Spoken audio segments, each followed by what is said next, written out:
شب گریزاں ہوگی آخر جلوائے خورشید سے، یہ چمن معمور ہوگا نغمائے توحید سے۔ جمیل الثناء جدید العطاء مجیب الدعاء یمیم الحسان سریع الحساب شدید العقاب علیم العذاب عزیز السلطان، واشهد ان لا الہ الا اللہ وحدہ لا شریک لہ، واشهد ان محمدا عبدہ ورسولہ، اما بعد فإن خیر الحدیث کتاب اللہ وخیر الہدی ہدی محمد صلی اللہ علیہ وسلم، وشر الأمور محدثاتها وكل محدثة بدعة وكل بدعة ضلالة وكل ضلالة في النار۔ فأعوذ بالله من الشيطان الرجيم، بسم الله الرحمن الرحيم، قاف والقرآن المجيد، بل عجبوا أن جاءهم منذر منهم فقال الكافرون هذا شيء عجيب، أإذا متنا وكنا ترابا ذلك رجع بعيد، قد علمنا ما تنقص الأرض منهم وعندنا كتاب حفيظ، بل كذبوا بالحق لما جاءهم فهم في أمر مريج، أفلم ينظروا إلى السماء فوقهم كيف بنيناها وزيناها وما لها من فروج، والأرض مددناها وألقينا فيها رواسي وأنبتنا فيها من كل زوج بهيج، تبصرة وذكرى لكل عبد منيب۔ رب اشرح لي صدري ويسر لي امري واحلل عقدة من لساني يفقهوا قولي، سبحانك لا علم لنا الا ما علمتنا انك انت العليم الحكيم، رب زدني علما وارزقني فهما۔ قال الله تعالى في القرآن المجيد، اعوذ بالله من الشيطان الرجيم، بسم الله الرحمن الرحيم، وذكر فإن الذكرى تنفع المؤمنين، وقال الله عز وجل في موضع آخر، أعوذ بالله من الشيطان الرجيم، فذكر إن نفعت الذكرى سيذكر من يخشى۔ محترم حاضرین، ساری تعریف حمد و ثنا اس اللہ کے لیے لائق و زیبا ہے جو ساری کائنات کا تنہا مالک و مولا ہے۔ درود و سلام اللہ کے سارے نبیوں، تمام رسولوں پر، ان کی آل پر، ازواج پر، ان کی امتیوں پر، خاص کر بے حد و حساب و لا تعداد درود و سلام حضرت محمد مصطفیٰ صلی اللہ علیہ وسلم پر، ان کی بھی آل پر، ازواج پر، ان کی تمام موحد امتی پر۔ محترم سامعین، میں نے سورہ الذاریات کی آیت نمبر 55 کی تلاوت کی ہے، اور ایک دو آیت میں نے سورہ علق کی بھی پڑھی ہے۔ انہی چند آیتوں کی روشنی میں آپ تک اللہ کا کچھ پیغام پہنچانے کی کوشش کروں گا۔ روئے زمین پر مشن کئی چل رہے ہیں، چلتے رہیں گے۔ مختلف قوموں میں کاموں کا رواج ہے، کام ہوتا ہے، ہوتا رہے گا، مگر جتنی سرگرمیاں ہیں، جتنی محنتیں ہیں، جتنے کام ہیں، جتنے مشاغل ہیں، ان تمام میں سب سے پیارا، محبوب کام، مشغلہ، مشن اللہ کی طرف لوگوں کو بلانے کا ہے۔ اس سے بہتر مشن کوئی دنیا میں ہو ہی نہیں سکتا، کیونکہ اس مشن کے ذریعے سے انسان اپنے رب کی طرف آتا ہے، اس رب کی طرف جس نے اسے پیدا کیا تو سیدھا بنایا، جسم کے مختلف انگ، ہڈیاں، جوڑ پوڑ، رگ و ریشے، نالیاں، پرنالیاں، جتنی چیزیں ہیں سب کو اللہ تعالیٰ نے درست بنایا۔ انگلی کے پور سجائے، ان میں حرکتیں عطا فرمائی، ان پر اپنے فضل سے ناخن بنایا، سر بنایا تو خوبصورت اس پہ بال اگائے۔ یہ ساری چیزیں اللہ تعالیٰ نے دی ہیں، پیدا کی ہیں، اور مخلوق اسی محسن کو بھول جاتا ہے۔ تو اس مشن کے ذریعے سے اللہ کے بندے اللہ کے بندوں کو اللہ کے قریب لاتے ہیں، اسی لیے یہ مشن، یہ کام اللہ کو سب سے زیادہ پیارا ہے، سب سے زیادہ عزیز ہے۔ اور اللہ تعالیٰ نے قرآن مقدس میں اس بات کا حکم صادر فرمایا ہے اور تخصیص نہیں فرمائی کہ یہ کام کون کرے گا۔ ہر مسلمان کرے گا، مسلمان کا ہر فرد کرے گا، ہر عمر کا مسلمان کرے گا، ذی شعور جوان اور جوان سے لے کر بوڑھا اور بوڑھے سے لے کر اس سے بھی زیادہ بوڑھا سب کرے گا۔ یہ کام مرد کریں گے، عورتیں کریں گی، کیونکہ اللہ تعالیٰ نے اسی کام کے لیے ہمیں پیدا کیا ہے، یہ رتبہ دیا ہے، یہ منصب دیا ہے، انسان بنایا ہے، انسانیت کا درس دیا ہے، اور ہماری اصلاح کے لیے رب ذوالجلال نے لاکھوں نبیوں کو بھیجا، مبعوث کیا ہے، اور سینکڑوں کتابیں اتاری ہیں، جن میں سے چند کتابوں کا نام قرآن میں ذکر کیا گیا، توریت، انجیل، زبور، صحف ابراہیم، صحف موسیٰ، یہ چند کتابیں ہیں جن کا نام بھی اللہ تعالیٰ نے بتلایا۔ ایسی انگنت کتابیں اتاری اللہ تعالیٰ نے، اتنا بڑا انتظام ہمارے لیے کیا، تو کیوں کیا؟ اس لیے کیا کہ ہم اس مشن سے وابستہ رہیں۔ ہم نے اپنے ذمے کا اگر کام کر لیا ہے تو ہم خوش نصیب ہیں، کیونکہ یہ دنیا کی وسیع دنیا، وسیع محل، چوڑی چکلی زمین، کشادہ آسمان و زمین کے درمیان کا یہ اسپیس، یہ خلا، ساری چیزیں چھوڑ کے ایک دن ہمیں قبروں میں سمٹ جانا ہے، چند غز قبر کے اندر جانا ہے۔ یہ قبر ہماری انتظار میں ہے، یہ قبر ہماری انتظار میں ہے۔ اللہ تعالیٰ نے جب ماں کے رحم میں جان ڈلوائی تھی، فرشتے جب جان کو، روح کو لے کر کے آئے تھے، تو اللہ تعالیٰ نے اس وقت سب کچھ لکھ دیا تھا، سب کچھ لکھ دیا تھا، کتنے دن زندہ رہیں گے، کتنی روزیاں پائیں گے، یہ بھی لکھ دیا تھا، کب مریں گے، کہاں مریں گے، یہ ساری چیز لکھی ہوئی ہے۔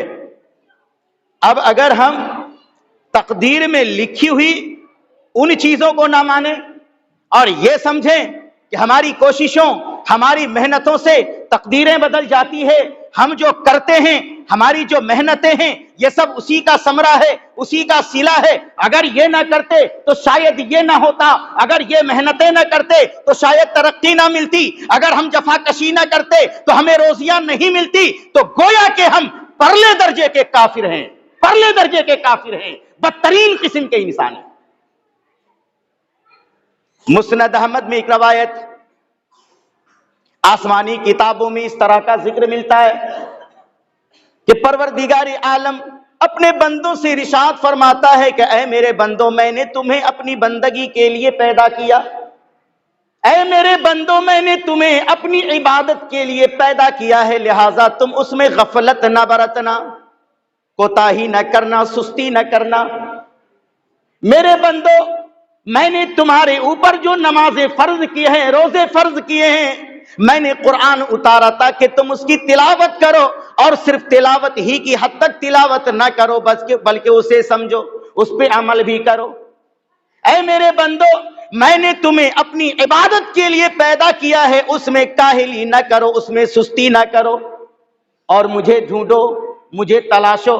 اگر میں تمہیں مل گیا تو یقین مانو کہ تمہیں دنیا کی ساری چیزیں مل گئی، اور اگر تم تلاشنے میں مجھے ناکام رہ گئے، تمہیں زندگی میں میں نہ ملا، تو یقین کر لو کہ تم نے ساری بھلائیاں کھو دی ہیں۔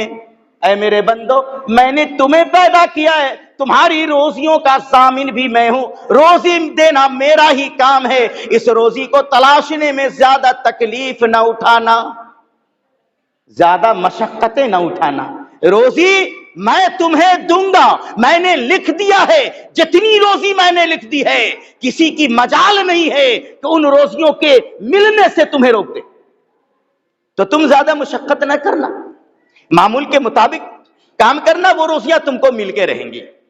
مگر جانتے ہیں ان روزیوں کے لیے ہم کتنے پریشان ہیں، کتنے پریشان ہیں۔ شاید ہم یہ سمجھتے ہیں کہ ہم انہی پریشانیوں کی وجہ سے کامیاب ہیں، انہی محنتوں کی وجہ سے کامیاب ہیں۔ ہمارے پاس جو دولت ہے، سلطنت ہے، اور جو مال و متاع ہے، جو مال و منال ہے، ہماری محنتوں کا، ہماری حکمتوں کا، ہماری ہی تدبیر کا نتیجہ ہے۔ اگر ہم سرگرم نہ ہوتے، جفاکش نہ ہوتے، محنتی نہ ہوتے، صبح و شام اپنے اوقات اس میں نہ لگائے ہوتے، تو یہ روزیاں ہمارے قدموں میں نہیں ہوتی۔ حالانکہ اللہ نے وہ روزی آپ کو لکھی ہے، آپ اتنی محنت نہ بھی کرتے تو روزی آپ کے پاس آتی۔ اور انسان اس وقت تک نہیں مرے گا جب تک کہ اپنے حصے کی تمام روزیاں وہ پا نہ لے۔ ہم ان روزیوں کے حصول کے لیے دولت مندوں کے تلوے چاٹنے میں لگے رہتے ہیں کہ شاید ان کا کچھ گڑ ہمارے پاس آ جائے۔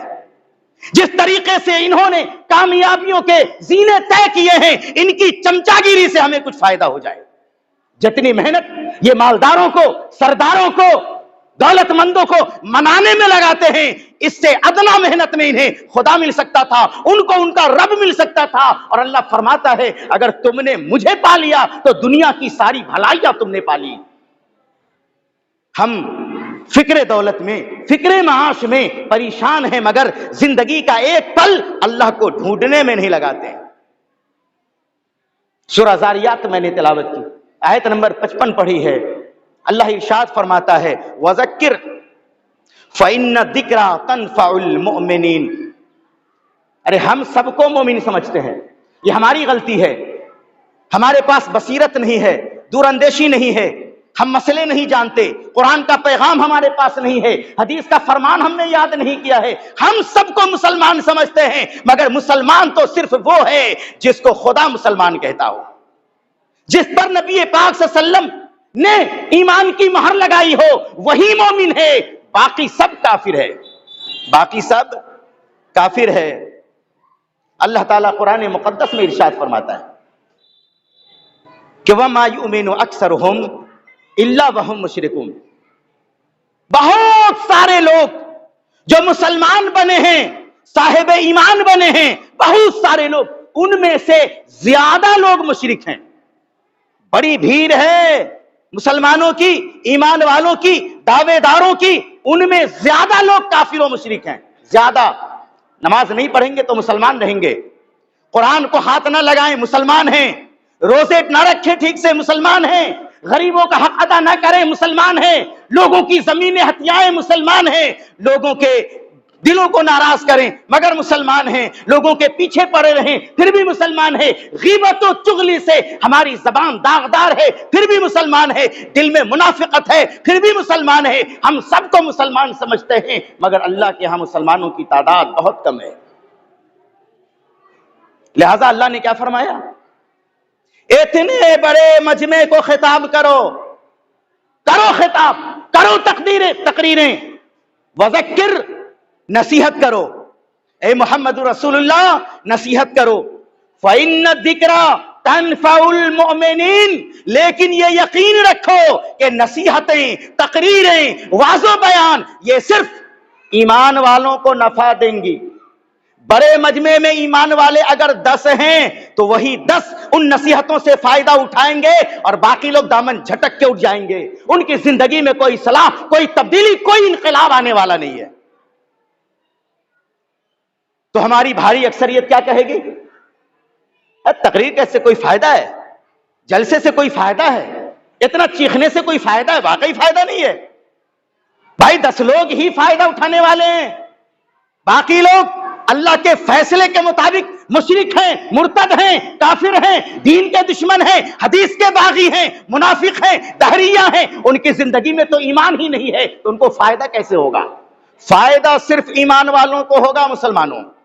وَذَكِّرْ فَإِنَّ الذِّكْرَىٰ تَنفَعُ الْمُؤْمِنِينَ، نصیحتیں کرو مگر نصیحت صرف ایمان والوں کو فائدہ دیں گی۔ جو پہلے سے ایماندار ہیں ان میں کچھ کمی آ گئی ہے، کچھ کوتاہی ہو گئی ہے، خرابیاں آ گئی ہے، تو ان نصیحتوں سے، ان تقریروں سے پھر ان کو فائدہ مل جائے گا۔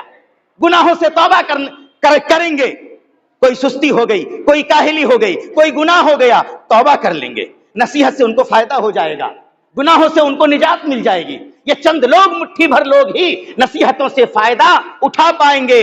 اور سورہ علق کی وہ آیت، فذکر اے محمد رسول اللہ صلی اللہ علیہ وسلم، آپ نصیحت کیجئے، نصیحت کیجئے۔ نصیحت نفع دیتی ہے، نصیحت فائدہ دیتی ہے، تقریروں سے انقلاب آتا ہے، دل کی دنیا بدلتی ہے، نصیحت کیجئے۔ لیکن یہ بات بھی یاد رکھیے کہ نصیحت صرف ان کو فائدہ دیتی ہے جو اللہ سے ڈرنے والے ہیں۔ اللہ کا ڈر ہی نہ ہو تو تقریر سے فائدہ کیا ہوگا؟ خدا کا خوف ہی نہ ہو تو نصیحت سے کیا فرق پڑے گا؟ تقریروں کے بعد، جلسوں کے بعد، نصیحتوں کے بعد، جمعے کے خطبے کے بعد اگر فرق نہیں آیا، دلوں میں انقلاب پیدا نہیں ہوا، اعمال و کیریکٹر کی اصلاح نہیں ہوئی، فیصلہ آپ کے ہاتھ میں ہے، مسلمان ہیں کہ کافر ہیں۔ یہ ہے دو ٹوک قرآن کا پیغام۔ ہم ہاتھ پہ ہاتھ دھرے بیٹھے ہیں، نہ روزے کے نہ نماز کے، سمجھتے ہیں مسلمان ہیں۔ یہ آپ کی ہماری خوش فہمی ہو سکتی ہے، اللہ کا اعلان یہ نہیں ہے۔ میں دو واقعہ آپ کے سامنے رکھنے کی کوشش کروں گا اور بس انہی دو واقعہ پہ اپنی گفتگو ختم کروں گا، کیونکہ یہ دو واقعہ ہمارے پیروں کا ہے، ولیوں کا ہے، اور اللہ کے نبی صلی اللہ علیہ وسلم کے ان شاہکار صحابہ کا ہے جن پر ہمارا ایمان ہے، عقیدہ ہے کہ جن سے بڑی پونجی مسلمانوں کی دولت کوئی ہو نہیں سکتی ہے۔ وہ ہمارے سلف ہیں، صالحین ہیں، وہ جنتی احباب لوگ ہیں، ان کا کردار ہمارے لیے نمونہ ہے۔ حضرت طفیل بن عمر الدوسی اور عمر بن جموح رضی اللہ عنہما، ان دونوں کے واقعات میں آپ کے سامنے رکھ کے اپنی گفتگو کمپلیٹ کروں گا۔ نصیحت کتنی فائدہ مند ہوتی ہے۔ حضرت طفیل بن عمر الدوسی رضی اللہ تعالیٰ عنہ اپنی قبیلہ دوس کے سرغنہ سردار تھے، دولت مند تھے، مالدار تھے، صاحب تجارت تھے، فنکار تھے، کسی چیز کی کمی نہیں، کسی بات کی کمی نہیں تھی، شاعر تھے، ادیب تھے، سخنور بھی تھے، معاملہ فہم بھی تھے، ذی شعور بھی تھے، باوقار بھی تھے، اپنی قوم کے سردار بھی تھے۔ ایک دن انہوں نے مکہ میں آنے کا پلان بنایا، اور مکہ جانے کی وجہ کوئی اور نہیں تھی، مقصد صرف ایک تھا کہ خانہ کعبہ کا طواف کریں گے، اور خانہ کعبہ میں جو 365 بت رکھے ہوئے ہیں ان بتوں کو اپنی آنکھوں سے دیکھ کر اپنے قلب و جگر کو ٹھنڈک پہنچائیں گے، ان کی پوجا کریں گے۔ مکہ پہنچ گئے۔ مکہ پہنچے، یہ وہ زمانہ تھا کہ جس زمانے میں کفر و ایمان کی جنگ چل رہی تھی۔ جناب محمد رسول اللہ کے پاس اللہ پر ایمان محکم کی دولت اور ہتھیار کے علاوہ کوئی دوسرا ہتھیار نہیں تھا، جبکہ کفار و مشرکین ہتھیار کے دم پر، تلوار کے دم پر جناب محمد رسول اللہ کی دعوت کو دبانا چاہ رہے تھے۔ مکہ کے اندر وادی وادی اور گلیوں گلیوں میں یہ فتنہ ابھر چکا تھا کہ جناب محمد رسول اللہ کی دعوت کو عام نہ ہونے دیا جائے، ان کی دعوت کو بند کرا دیا جائے، یہ نیک نامی پھیلنے نہ پائے، خدا کے ذکر کا چرچا نہ بلند ہو جائے، اللہ کی توحید کا علم بلند نہ ہو جائے۔ جناب محمد رسول اللہ جس دین کا پرچار کرتے ہیں کہیں ایسا نہ ہو کہ مکہ کی وادی میں وہ دین غالب آ جائے۔ چنانچہ مکے کے سارے کافر اپنے زور بازو سے، پوری توانائی سے جناب محمد رسول اللہ کی دعوت کو روکنا چاہتے تھے۔ حضرت طفیل بن عمر الدوسی اسی زمانے میں مکہ میں وارد ہو گئے۔ جیسے ہی حضرت طفیل بن عمر الدوسی مکہ کی وادی میں پہنچے، سارے مشرکین نے بڑھ کر ان کا استقبال کیا اور ان کو ڈرایا کہ آپ کا آنا مبارک ہو، مگر آپ ایسے زمانے میں آئے ہیں کہ جس زمانے میں جناب محمد رسول اللہ نے اپنی نبوت کا اعلان کر دیا ہے، اور یہ ایسا فتنہ ہے کہ ہمارے بچے اپنا دین چھوڑنے لگے ہیں اور جناب محمد رسول اللہ کا دین قبول کرنے لگے ہیں۔ اے طفیل، کہیں ایسا نہ ہو کہ ان کی آواز آپ کے کان کے پردے میں ٹکرائے اور آپ بھی اپنے باپ دادا کا دین چھوڑ دیں۔ حضرت طفیل ڈر گئے، خوف زدہ ہو گئے، کان میں روئی ٹھونس لی کہ کہیں محمد رسول اللہ کی آواز، ان کی دعوت کہیں میرے کان کے پردے میں نہ سما جائے۔ کان میں روئی ٹھونس لیا، ایک جگہ گوشہ نشیں ہو گئے، اور ایک دن انہوں نے سوچا کہ کیوں نہ میں جس مقصد کے لیے آیا تھا اسے عملی جامہ پہناؤں، خانہ کعبہ میں جاؤں، وہاں رکھے ہوئے بتوں کی زیارت کروں۔ وہ نکل پڑے، پہلے ہی سے جناب محمد رسول اللہ اس کعبہ کے صحن میں اللہ کی عبادت میں مصروف تھے، نماز پڑھ رہے تھے۔ کافروں نے ایسی عبادت کبھی نہ کی تھی، نہ کبھی دیکھا تھا۔ حضرت طفیل نے عبادت کا یہ طریقہ پہلی مرتبہ دیکھا تو دل خوشی سے جھوم اٹھا کہ واہ، اللہ کی عبادت کا یہ طریقہ سب سے اچھا ہے، سب سے پیارا ہے، اس میں قیام بھی ہے، ادب و احترام بھی ہے، اس میں رکوع بھی ہے، اس میں سجدہ بھی ہے۔ اللہ اکبر۔ یہ عبادت حضرت طفیل کو اتنی پیاری لگی کہ ان کے دل کی دنیا صرف اس عبادت کے روپ رنگ کو دیکھ کر ہی بدل گئی۔ قریب ہو گئے، قریب تر ہو گئے، پوری عبادت بصر و چشم دیکھا۔ عبادت سے جناب محمد رسول اللہ نے فرصت پائی، اپنے گھر گئے، دروازہ بند کرنا چاہا تو حضرت طفیل نے پکارا، اے محمد، اپنا دروازہ کم سے کم اپنے اس دیوانے کے لیے بند نہ کیجئے، مجھے بھی اندر آنے کی اجازت دیجئے۔ پیارے نبی نے مسکرایا، مسکرا کر ان کی آواز پر لبیک کہا، ان کو اپنے گھر میں آنے کی اجازت دی، بٹھایا، کہا، اے طفیل، آپ کس خیال سے میرے پاس آئے؟ کہا، اے اللہ کے نبی، آپ کی قوم کے لوگوں نے یعنی مکہ والوں نے مجھے ڈرا دیا تھا، دیکھیے میں نے ابھی بھی کان میں روئی ڈالا ہے تاکہ آپ کی آواز میرے کان میں نہ آ سکے۔ اے محمد رسول اللہ، مگر اللہ کو یہ منظور نہ تھا کہ میں آپ کی دعوت نہ سنوں، آپ کی پیاری آواز نہ سنوں، اللہ کو کچھ اور منظور تھا۔ اب میں نے کان سے روئی ہٹا بھی لی ہے اور اب میری گزارش ہے کہ آپ مجھے اپنی دعوت دیجئے، آپ مجھے نصیحت فرمائیے، آپ مجھے نصیحت فرمائیے۔ وَذَكِّرْ فَإِنَّ ذِكْرَى تَنفَعُ الْمُؤْمِنِينَ، جو خدا کا ہو جاتا ہے نصیحت اسی کے لیے ہے جس کے دل میں رب کا ڈر بس جاتا ہے، نصیحت و تقریر اسی کے لیے ہے۔ طفیل نے گزارش کی، اللہ کے نبی صلی اللہ علیہ وسلم نے کہا، اعوذ باللہ، قل هو اللہ احد اللہ الصمد لم یلد ولم یولد ولم یکن له کفوا احد قل اعوذ برب الفلق۔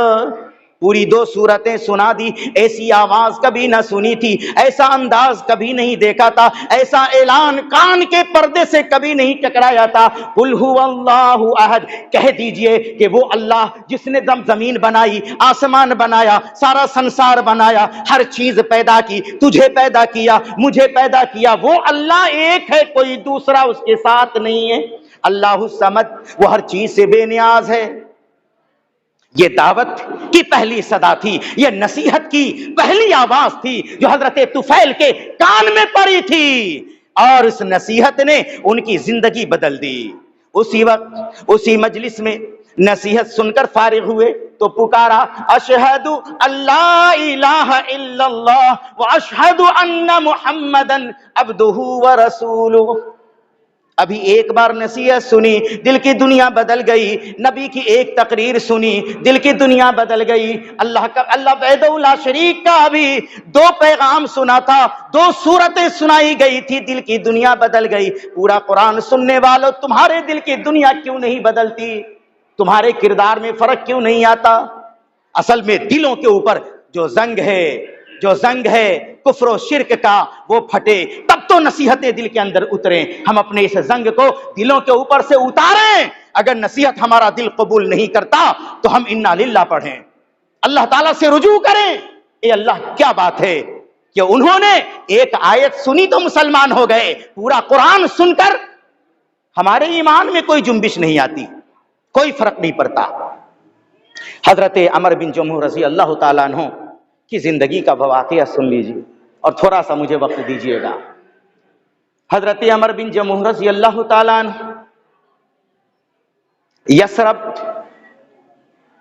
یعنی مدینہ کی وادی میں دور جہالت سے پہلے امیر قوم تھے، سردار قوم تھے، عزت سرفرازی ان کے قدموں میں تھی، ہر آدمی ان کا ادب، ان کا احترام کرتا تھا۔ زمانے جاہلیت میں دولت کی پوجا ہوتی تھی، دولت مندوں کا احترام ہوتا تھا۔ شاید وہی زمانہ آج کے زمانے میں لوٹ کر آ گیا ہے، پیسہ ہے تو سب کچھ، دولت ہے تو ہی آپ بابو ہیں، دولت نہیں تو آپ لونڈے ہیں، چھونڈے ہیں، بیکار ہیں، نکمے ہیں۔ دولت کی پرستاری آج بھی ہونے لگی ہے اور لوگ یہی سمجھتے ہیں کہ شاید یہی سب سے بڑی کامیابی ہے۔ ایمان کا دشمن ہے دولت۔ اللہ کے نبی صلی اللہ علیہ وسلم نے دعا مانگی تھی، اے اللہ مجھے مسکین ہی رکھنا اور مسکین ہی بنا کر اٹھانا، مجھے دولت مند نہ بنا دینا، مجھے کروڑپتی ارب پتی نہ بنا دینا. لوگ اسی کے لیے کوشش کرتے ہیں کہ میں دولت مند بن جاؤں، خدا کا بندہ بنوں یا نہ بنوں، ہے نا. دولت مندی کی پوجا ہوتی تھی. عمر بن جموح کے پاس کمی کیا تھی؟ اس لیے ان کا استقبال ہر مجلس میں ہوتا تھا، ہر جگہ ان کو پوچھا جاتا تھا. سردار تھے، دولت مند تھے. اللہ کے نبی صلی اللہ علیہ وسلم نے اسی نصیحت کے لیے، تقریر کے لیے، کانفرنس کے لیے، جلسے کے لیے سب سے بڑے خطیب، اپنے زمانے کے سب سے بڑے خطیب حضرت معاذ ابن جبل رضی اللہ تعالیٰ عنہ کو مدینہ بھیج دیا. جلسے سے کیا ہوتا ہے، تقریروں سے کیا فرق پڑتا ہے؟ اللہ کے نبی مکہ میں ہیں اور مسلمانوں میں اس زمانے میں جو سب سے بڑا مقرر تھا، سب سے بڑا داعی تھا، سب سے بڑا خطیب تھا، انہی کا نام ہے معاذ ابن جبل. سب سے بڑے عالم، سب سے بڑے خطیب کو مدینہ بھیج دیا. جاؤ تقریریں سنانا، جاؤ جلسے کرنا، دعوتیں دینا، ذکر و اذکار کی مجلسیں قائم کرنا. اور اس سے فائدہ یہ ہوا کہ نصیحتوں کی وجہ سے مدینے کی گلیاں بدل گئی، رونقیں بدل گئی، اور بچے مسلمان ہونے لگے، کلمہ پڑھنے لگے. گھر گھر میں دین کی دعوت پھیل گئی، توحید کا چراغ گلیوں گلیوں میں روشن ہو گیا. مدینے کی گلیاں جگمگا اٹھی، ایک خطیب سے، ایک مقرر سے، اور ایک جلسے کرنے والوں سے. دولت مندوں سے نہیں، پیسوں سے نہیں، سلطنت سے نہیں. زمین پر توحید کا چراغ جلتا ہے تو ذکر و اذکار سے جلتا ہے، نصیحتوں سے روشن ہوتا ہے. نصیحتیں کیجئے، ذکر کی مجلسیں منعقد کیجئے. مگر ہمیں کہاں یہ توفیق ہے؟ اللہ تعالیٰ توفیق دینے والا ہے، ہم توفیق مانگیں. معاذ ابن جبل گھر گھر کے نوجوانوں کو بلا کر دین کی دعوت دے رہے ہیں، کلمہ پڑھا رہے ہیں. لوگ کلمہ پڑھ رہے ہیں، اشہد ان لا الہ الا اللہ. بہت سارے لوگ مسلمان ہو گئے. حضرت عمر بن جموح کے 3 بیٹے تھے. تینوں بیٹے معاذ، معوذ اور خلاد تینوں مسلمان ہو گئے. عمر بن جموح کو خبر نہ تھی، پتہ نہ تھا کہ میرے تینوں بیٹے اپنے باپ دادا کا دین چھوڑ کر جناب مصطفیٰ کا دین قبول کر چکے ہیں. تینوں بیٹے مسلمان ہو گئے. اور یہی نہیں، حضرت عمر بن جموح کی پیاری بیوی بھی مسلمان ہو گئی تھی. گھر میں بچا کون؟ عمر بن جموح بچے. کافر تھے، اور اس زمانے میں یہ دستور تھا کہ ہر کافر کا سردار اپنے گھر میں ایک مورت رکھتا تھا. ان کے پاس بھی تھی ایک مورت، اس کا نام تھا منات، اور منات کا استقبال کرتے تھے، پوجا کرتے تھے. سب سے مہنگا عطر اسی کو لگاتے تھے، دھو دھا کرتے تھے، پوچھ پاچھ کرتے تھے، اور اونچی جگہ پہ رکھتے تھے. صبح صبح نہا کر اس کی بندگی کرتے تھے. پوجا کرنے کے لیے گئے، بیوی کو بلایا. ایک طرف بیوی کو صدمہ تھا، کہیں ایسا نہ ہو کہ میرا 65 سال کا یہ جوڑا ختم ہو جائے، مر جائے، موت کی آغوش میں چلا جائے، ہمیشہ کی نیند سو جائے، اور کلمہ نہ پڑھ پائے، مسلمان نہ ہو پائے. میرا یہ سرتاج کہیں کفر کی حالت میں فنا نہ ہو جائے. اے اللہ، میرے اس سرتاج کو بھی ہدایت نصیب فرما دے. دوسری جانب عمر بن جموح کو ڈر تھا کہ کہیں ہمارے گھر پر بھی حضرت معاذ ابن جبل کی نصیحت اثر نہ کر جائے، ان کی دعوت اثر نہ کر جائے. دونوں صدمے میں ہیں. بیوی ڈر رہی ہے کہ کہیں یہ ایسے ہی پوجا پاٹ میں اور کفر میں نہ مر جائے، اور شوہر ڈر رہا ہے کہ کہیں میری بیوی، میرے بچے مسلمان نہ ہو جائیں. اب تک ہوا کیا ہے؟ بیوی مسلمان ہو چکی ہے، تینوں بیٹے مسلمان ہو چکے ہیں. عمر بن جموح نے اپنی بیوی کو بلایا، کہا اے میری بیوی، خیال رکھنا کہیں ایسا نہ ہو کہ معاذ ابن جبل کی دعوت سے ہمارے بچے اور تم لوگ متاثر ہو جاؤ. اب بیوی کو تو ڈر تھا ہی کہیں یہ کافر ہی نہ مر جائے. بیوی نے کہا اے میرے سرتاج، آپ کی باتوں کا میں سرما بنا کر اپنی آنکھوں میں ڈال لوں، آپ کی باتوں کو میں اپنے قلب و جگر میں سنبھالوں، مگر میری ایک گزارش ہے، میری ایک بات ہے جو عرض کرنی ہے.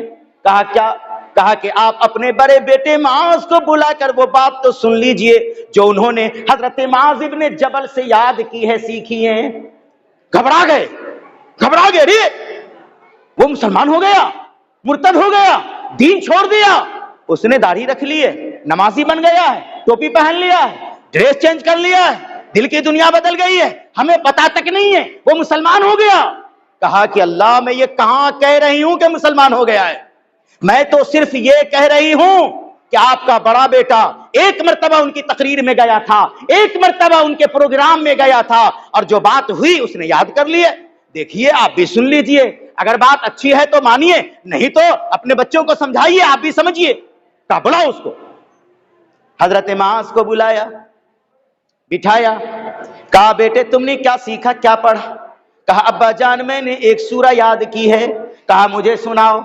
حضرت معاذ نے پڑھنا شروع کیا، اعوذ باللہ من الشیطان الرجیم، بسم اللہ الرحمن الرحیم، الحمدللہ رب العالمین، الرحمن الرحیم، مالک یوم الدین، وللضالین تک پڑھا۔